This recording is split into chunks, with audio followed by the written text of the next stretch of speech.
सहयोगी राहुल बड़ी जानकारी बिल्कुल, देखिए बिहार में किसकी बहार और इस वक्त की बड़ी खबर एलजेपी आरवी से जुड़ी हुई बता रहे हैं, जहां पर आज पार्लियामेंट्री बोर्ड की बैठक होगी और प्रत्याशियों के नाम पर मुहर लग जाएगी। लेकिन न्यूज 18 के पास कुछ संभावित लिस्ट, संभावित सीटें एलजेपी आरवी की हमारे पास है, वो एक एक करके हम बताने जा रहे हैं। तो बता दें कि न्यूज 18 के पास जो संभावित लिस्ट है, सबसे पहली सीट की बात करें, गोविंदगंज से राजू तिवारी चुनावी मैदान में उतर सकते हैं और ये वही गोविंदगंज सीट है जिसके लिए तकरार लगातार देखने को मिल रही थी। गोविंदगंज की सीट की अगर बात करें तो ये बीजेपी की सिटिंग सीट है, लेकिन बीजेपी ने इस बार त्याग किया है चिराग पासवान के लिए। दूसरी सीटों की अगर बात कर ले तो अरवल से सुनील यादव, गायघाट से कोमल सिंह, ओबार से प्रकाश चंद्र, ब्रह्मपुर से हुलास पांडे। ब्रह्मपुर को लेकर भी चिक जारी थी, जो ये सीट अब एलजेपी आरवी के खाते में जाती हुई दिखाई दे रही है। इसके साथ साथ लालगंज से संजय सिंह, सिमरी बख्तियारपुर से संजय सिंह या रितेश रंजय उम्मीदवार हो सकते हैं।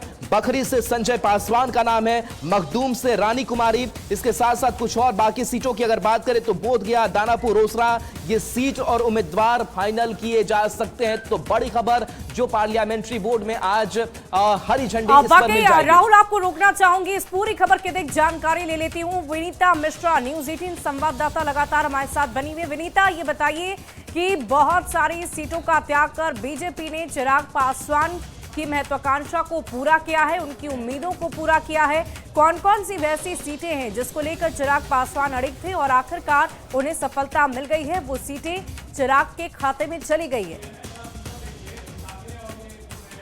बिल्कुल शुभी, और साफ तौर पर जो सीटों का आंकड़ा है वो दर्शा रहा है कि जिस तरीके से चिराग पासवान कहते हैं कि वो मोदी के हनुमान हैं, शायद उसी की बात रखी गई है और चिराग पासवान अपनी सीटों पर अडिग थे और शायद उनकी बात को एनडीए ने मान लिया है और उनकी जो सीटें हैं वो अब बढ़ी भी है। जो सूत्रों के हवाले से जो खबर आ रही थी कि 22 सीट बीजेपी की तरफ से चिराग पासवान को ऑफर किए गए थे, लेकिन लगातार बातचीत का दौर जारी रहा और वो आंकड़े बढ़े हैं। सूत्रों की माने तो ये आंकड़ा 27 से 29 तक पहुंच सकता है। यानी चिराग पासवान वो लगातार 5 लोकसभा सीट उन्होंने जीती थी, 30 सीटों की मिनिमम वो डिमांड कर रहे थे। ऐसे में लगभग वो आंकड़ा पहुंच सकता है सूत्रों की माने।